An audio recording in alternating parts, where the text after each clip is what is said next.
28 states 25,000 కిలోమీటర్లని ఈరోజు తను ఒక మౌంటైనర్, అలాగే ఒక నేషనల్ అథ్లెట్. తను సైక్లింగ్ మీద ఈరోజు దాదాపుగా 8,555 కిలోమీటర్లు పూర్తి చేసుకొని ఆంధ్రప్రదేశ్లో అడుగుపెట్టడం జరిగింది.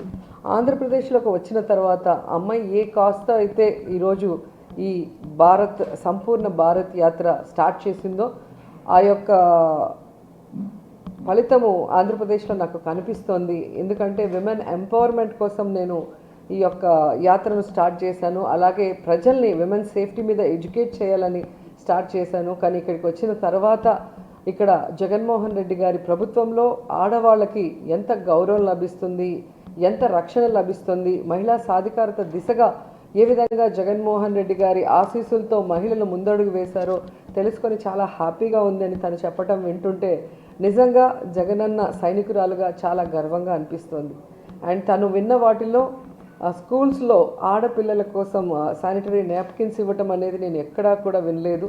ఒక తండ్రిలాగా ఆయన ఆడపిల్లల గురించి ఆలోచించడం, ఆ ఒక్క విషయం చూస్తేనే మనకు అర్థమవుతుందని తను చెప్పడం జరిగింది.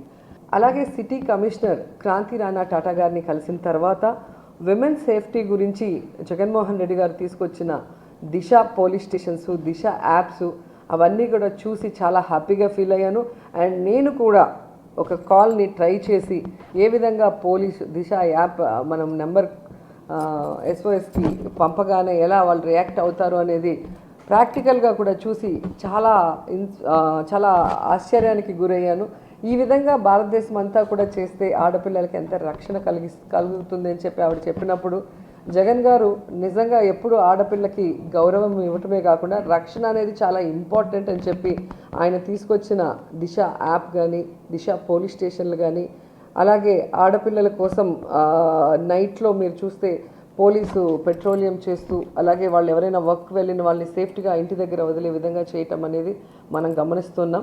ఇంకా దిశ చట్టం కనుక కేంద్రంలో కూడా పాస్ అయితే ఇక అద్భుతాలు సృష్టించవచ్చు. ఎవరు కూడా ఆడపిల్లల వైపు ధైర్యంగా కన్నెత్తి చూసి, అంటే తప్పుడు చూపుతో చూసే అవకాశం కూడా ఉండదు అని తెలుసుకున్నాను.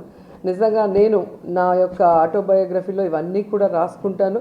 ఖచ్చితంగా ఆంధ్రప్రదేశ్ని ఇన్స్పిరేషన్గా తీసుకొని అన్ని స్టేట్స్లో కూడా ఇక్కడ వాళ్ళలాగా ఇలాంటి చట్టాలు తీసుకొచ్చి ఇలా ఆడపిల్లల మహిళా సాధికారత కోసం కనుక ఆలోచిస్తే భారతదేశం అంతా కూడా చాలా బాగుంటుంది అని చెప్పి ఈరోజు ఆశా మాల్వియా చెప్పటం అనేది ఒక ఆంధ్రప్రదేశ్ తెలుగింటి బిడ్డగా నేను చాలా గర్వపడుతున్నాను, చాలా హ్యాపీగా ఫీల్ అవుతున్నాను. దీని అంతటికీ కారణం మన అందరి ప్రియతమ ముఖ్యమంత్రి జగన్మోహన్ రెడ్డి గారు.